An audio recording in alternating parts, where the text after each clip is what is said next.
Alam ko hindi kayo against dito sa sinasabi ko. Magkakasundo tayo dito.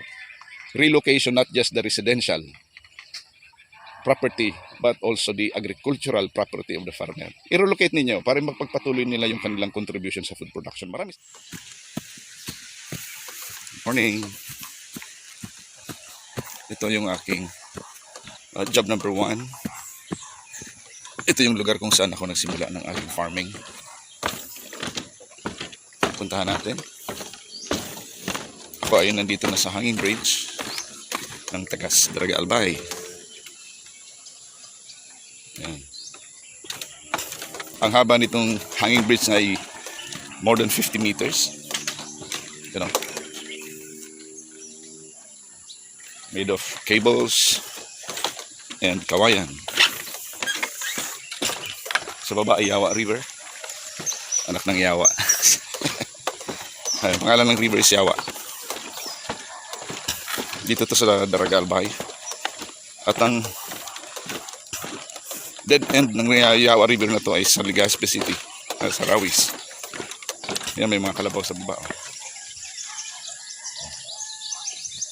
Pangalan ng isa si Kara. Babae kasi. Yung lalaki naman, Bao.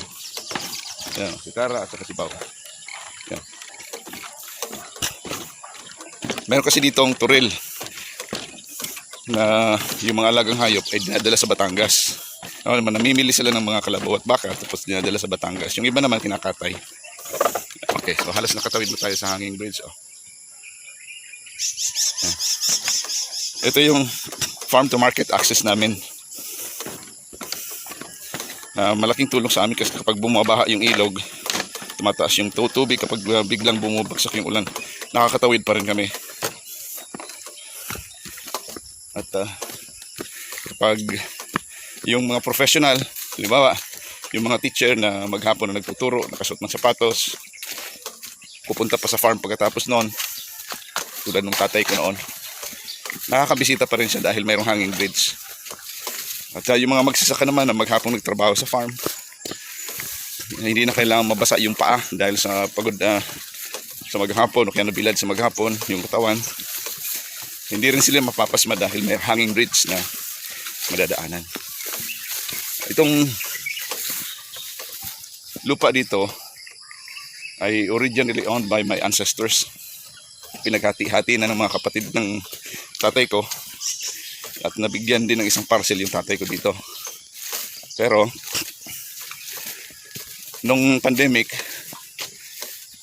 nagkaroon dito ng surveying na dadaanan daw to ng yung doon sa parte na yun nakatutok na yung tinatawag nilang Duterte Road, o technically tinatawag nilang Tourism Alternate Road, o pwedeng sabihin na highway kasi malapad yung road.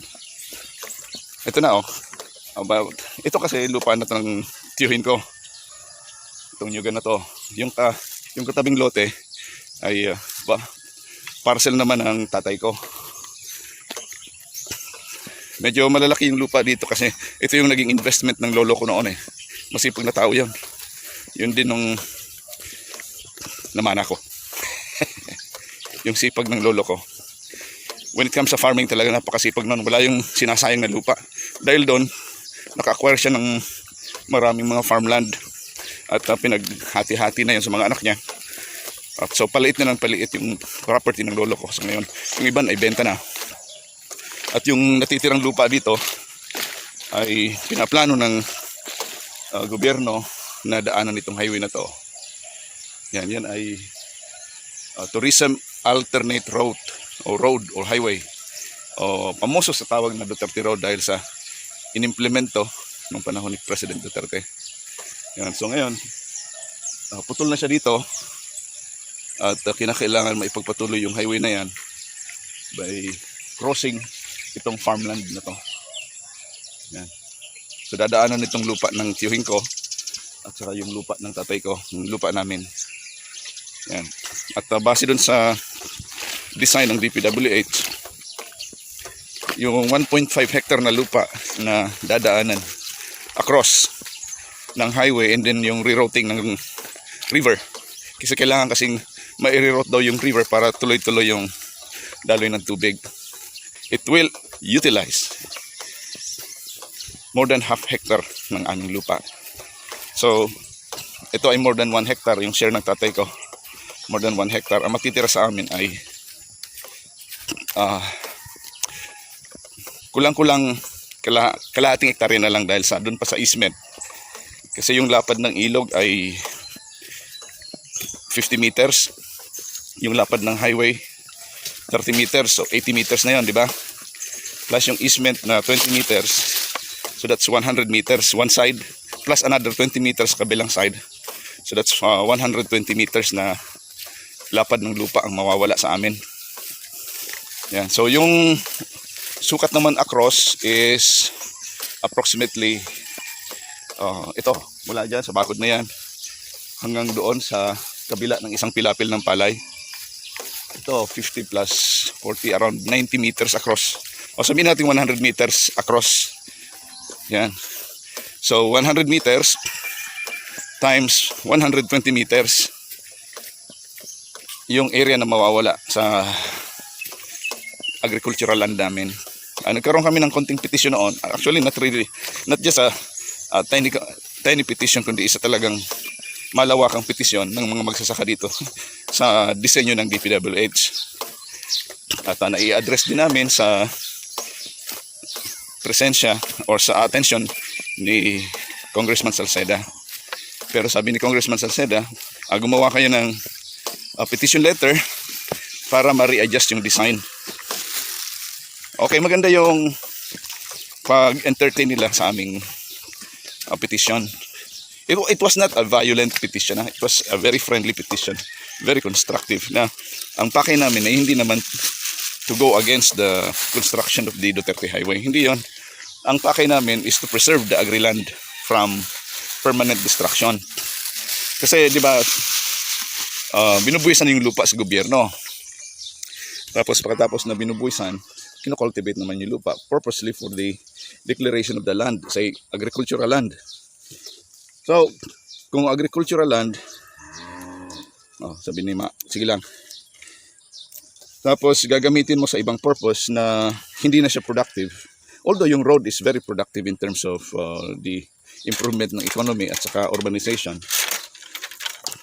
Pero permanently mawawala na siya sa property namin bilang taxpayer at the same time bilang farmer. Mawawala na yon kasi i-convert na siya into a commercial establishment or public access. So yun ang nireklamo ko noon. Nireklamo namin actually. Ako yung parang spokesperson nila. Sabi ko, sir, madam, wala naman problema yung development.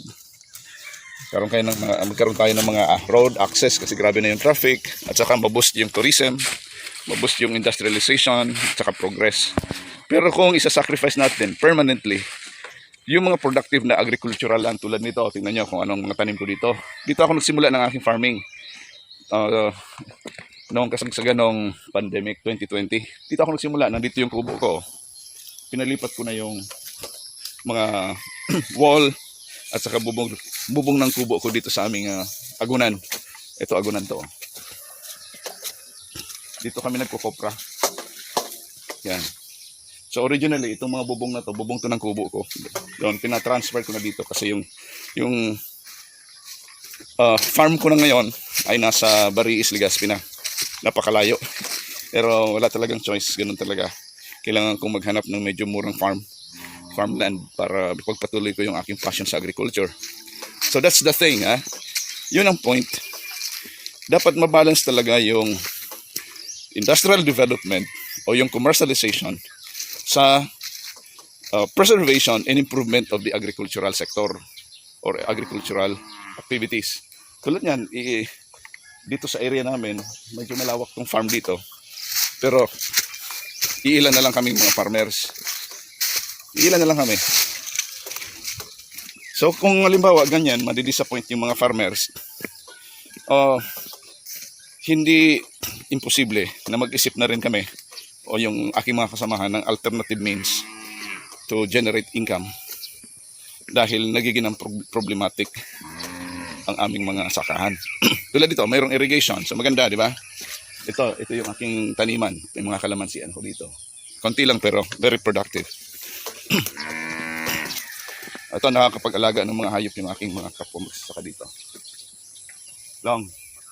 Yan. Yung view ng Mayon Volcano. Napakaganda. So, itong potential na agricultural land na to for agricultural development. Kasi meron kami dito mga kulungan ng baboy. Makakapagtanim kami ng palay. Ito, mayroon akong kalamansian. May nyugan. Yan, very productive talaga siya.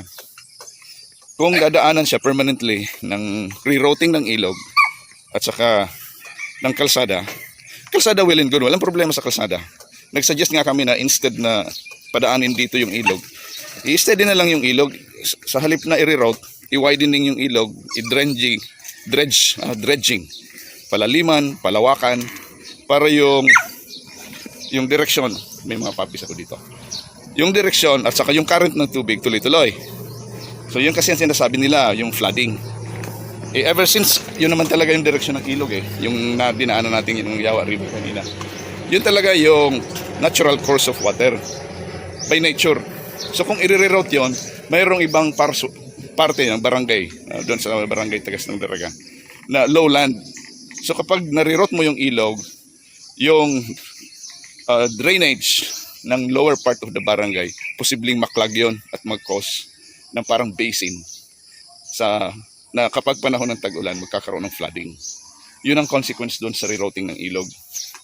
Kasi yung dating ilog, dadampingan yon at doon na ilalagay yung portion ng highway para hindi gaanong curve, hindi gaanong liko yung daloy ng tubig sa ilog. So yun ang mga idea na officially in-announce talaga sa amin ng mga engineer ng DPWH. Pero sabi ko, kung pwede po ninyong itawid ninyo yung highway doon sa farmland, at least mami-minimize yung utilization ng farmland. At mako-convert siya into similarly like commercial. So wala namang problema, commercial, agriculture, as long as na-utilize pa rin yung lupa kaysa pagtabihin yung ilog at saka yung highway na dadaan dito sa lawak ng aming mga farmland.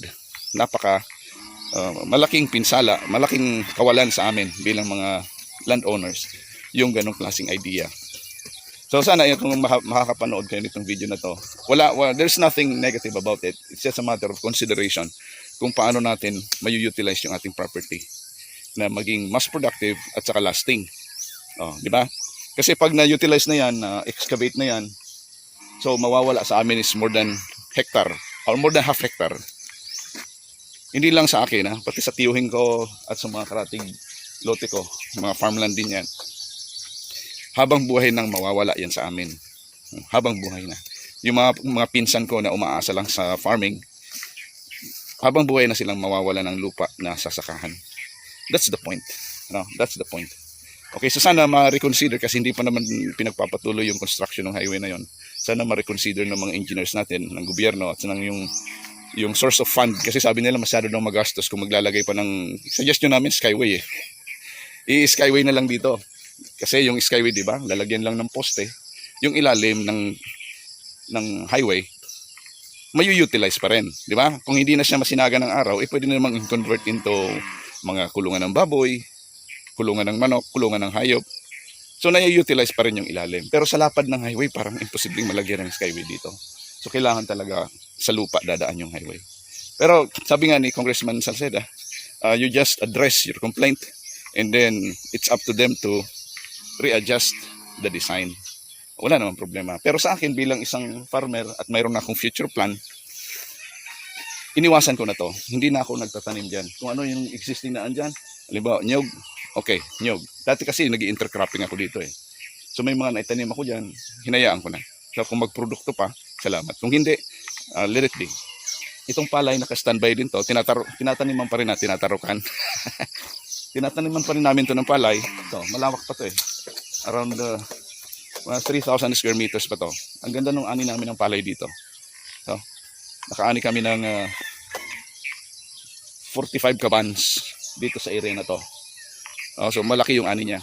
Pero ngayon, well irrigated pala to. Well irrigated.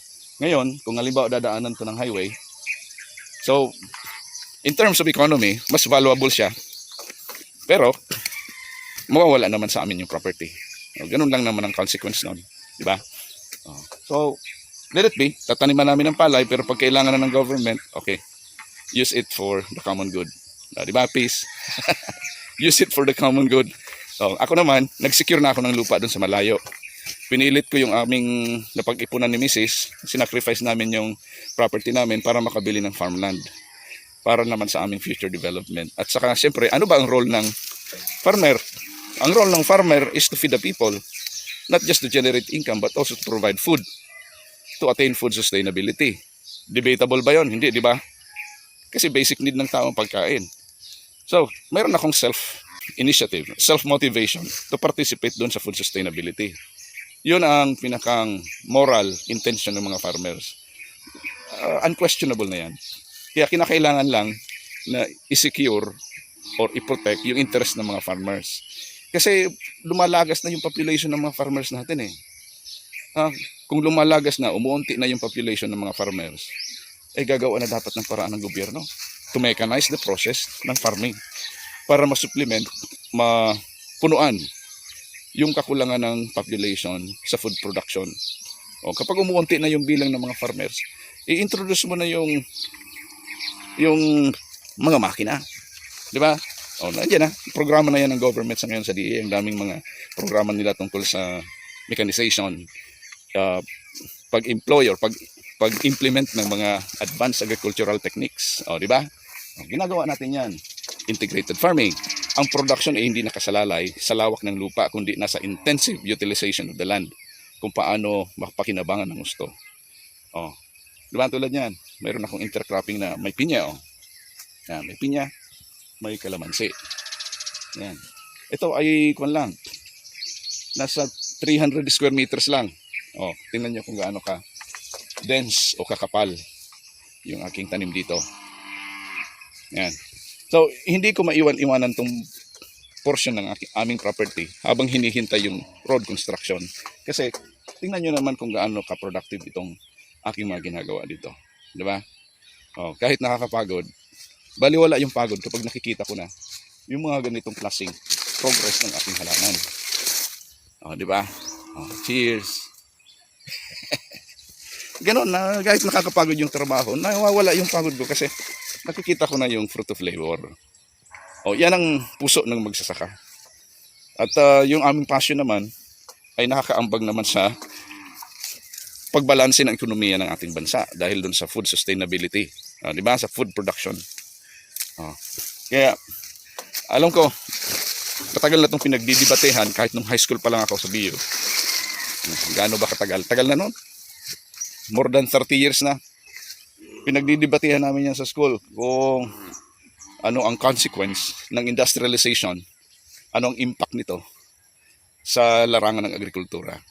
Hanggang sa ngayon, more than 30 years din nakalipas, pinagdidibatehan pa rin yung issue na yun. Sana ma-resolve na yan. Ma-resolve na. Dapat ma-balanse. Magkaroon ng tinatawag na justice. Di ba? Yung justice balance. Yung pag-treat natin ng mga authority sa industrialization, commercialization, versus agricultural improvement. Di ba? Lalo na sa pag-convert ng mga lupa from agriculture to, alam niya, mas gusto kasi natin sa panahon ngayon, easy money. Ayaw na natin ng yung magtanim ay di biro, maghapong nakayuko. Sana hindi na ganon. Ngayon, kung i-implement natin yung modernization sa agriculture, hindi na ganon dapat ang kanta. Ang kanta ngayon ay magtanim ay masaya dahil ako'y nakaupo sa traktura. Di ba? Yung traktura na hindi mo na kailangang umapak pa sa putik. Nakaupo ka lang. Ang dami ng technology sa ngayon, mga makina na iniimbento sa ibang bansa, sa Japan, sa China, Taiwan. Kahit yung Thailand at India, mayroon ng mga makinaryan ganon. Nakikita ko sa YouTube. Yun, i-provide na yun ng government kasi paunti na ng paunti yung mga farmers natin sa hirap ng trabaho. At saka, sa conversion ng mga agricultural land into residential, commercial, at industrial. Di ba? Mayroon bang sense itong sinasabi ko? I-share ninyo. Ang role ng farmers is to provide food. Naranasan natin ng pandemic kung gaano nagutom yung mga tao nasa syudad na hindi mo makain yung pera. Kailangan mong bumili para kumain ka. So ngayon, dahil hindi sila makabili, yung mga nakatira sa condo, sa subdivision, sa mga high-rise buildings, hindi sila makabili ng pagkain. Kasi nga, walang magdi-deliver pa nung panahon na yon, di ba? Kaya nga na-invento na yung mga Grab delivery dahil doon sa mga problema na yun. O sino yung magsusustain ng pagkain nila? Di ba? Yung mga farmers. Kaya sana mabigyan ng kaukulang pansin yung pag-protect sa interest ng mga magsasaka doon sa food sustainability. Okay ba? Okay ba? Okay. Pag na-protect ninyo, naalagaan ninyo yung interest ng mga farmers, magkaroon ng mechanization. Di ba? Yung dating manual, substitute na yung mechanical. Di syempre, kahit kumukunti yung population ng mga farmers, dahil sa mechanization, dahil sa modernization, sa mga teknolohiyang na-i-implement sa agricultural activities, tataas naman yung production. So mababalance pa rin. Yan ang inibig sabihin ng justice. Sige maraming salamat. Ako'y mag-i-spray dito sa aking kalamansian dahil sa, ayan ang daming bulaklak. May yung first batch ng aking pagpapabunga, nalugi ako. Dahil sumabay yun sa anihan ng palay. So kapag nag-anihan na yung palay, ang tendency ng mga insects ay lilipat doon sa mga iba't ibang tanim sa paligid tulad nitong aking mga kalamansi. So nung inani yung palay, yung mga insekto, lumipat sa aking kalamansi. Kaya laglagan yung mga bunga. Nalugi ako doon sa first cycle ng pagpapabunga ko. Kasi hindi gawang biro yung pagpapabunga ng kalamansi. Ngayon ko lang na-discover. Akala ko noon, hayaan mo lang, mamumunga, may mimitas ka na lang. Hindi pala. Mayroong proseso na dapat gawin para mamunga yung kalamansi ng maayos. So nalugi ako doon. Pero ngayon, babawi ako kasi tinan nyo yung bulaklak ng kalamansi. Yan. Halos yan, namumuti sa bulaklak. Yan. So aalagaan ko ito ng maayos. 3 times a week nag-i-spray ako para ma-secure yung pamumuo ng mga bunga. Tingnan yung bulaklak. Grabe no. Yan. Tingnan yung bulaklak. Yan, namumuti sa bulaklak at ang bango-bango ng paligid ko. Mabango ang bulaklak ng kalamansi, parang gumamela. Yan. Ano yung nilalagay dito sa lieg at saka sa kotse yung binibenta ng mga bata? Sampagita. Yun. Parang sampagita yung amoy. Tingnan kung gaano karami yung bulaklak. Yan, grabe yung bulaklak. Kaya aalagaan ko ito ng maayos para hindi ako malugi. So yun talaga, hindi gawang biro ang role ng farmer sa economy. Kaya dapat alagaan, dapat protektahan at i-minimize sa mga civil engineers natin dyan sa DPWH. Ako graduate din akong Bicol University. Yan karamihan dyan sa DPWH sa Region 5, mga BU graduate din. Saludo ako sa inyo kasi nanggagaling ninyo. Pero please consider to minimize the utilization or destruction of the agricultural land. Minimize. Okay? And then justify to the farmers. I-justify ninyo bakit kinakailangan i-utilize yung mga lupa ninyo into something like road construction or anumang industrial or commercial development. Umiingay na yung paligid ko. Justify ninyo at saka compensate. I-compensate po ninyo yung mga farmers. Halimbawa, may mga miyembro sila sa pamilya na kailangan ng trabaho. Yung lupa nila masasacrifice sa construction ng kung anong plano ninyo. Compensate the family of the farmers by means of providing job o kaya relocation. Yung maayos na relocation naman. O kaya kung halimbawa na talagang yung economy or yung livelihood ng pamilya ay nakaasa talaga dun sa agriculture. Kung Salceda, please, tulungan po ninyo na tulad yung nangyari sa akin, dadaanan yung farmland namin. Puwersahan akong bumili ng farmland para maipagpatuloy ko yung aking pagtatanim, yung aking agricultural passion. Provide them the land, provide them kung saan sila pwedeng lumipat para maipagpatuloy nila yung food production. Alam ko, hindi kayo against dito sa sinasabi ko, magkakasundo tayo dito. Relocation, not just the residential property, but also the agricultural property of the farmer. I-relocate ninyo para magpagpatuloy nila yung kanilang contribution sa food production. Maraming salamat. God bless inyo lahat. Bye-bye.